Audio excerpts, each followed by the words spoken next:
सकल भारतीय दर्शन परंपरेनं, तत्त्वज्ञान परंपरेनं वेगनारता गणेशाचं आद्य स्थान मनपूर्वक मान्य केलेलं आहे. सर्व संप्रदायांनी गणेशाचं आद्य स्थान मनपूर्वक मान्य केलेलं आहे, स्वीकारलेलं आहे. माऊली ज्ञानेश्वरसुद्धा भावार्थ दीपिकेची सुरुवात करताना गणेश वंदन करतात.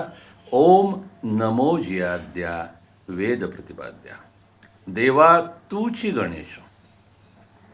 हे भारतीय तत्त्वज्ञान परंपरेचं वैशिष्ट्य राहिलेलं आहे की आपण ज्या ठिकाणी आहोत तिथून ते एकमेव तत्त्व आपल्याला जसं दिसतं तसं आपण सांगू शकतो, त्याचं वर्णन करू शकतो. ही गंमत खरोखर समजून घेण्याची आहे, कारण परमतत्व एकच आहे, त्याची नावं अनेक आहेत.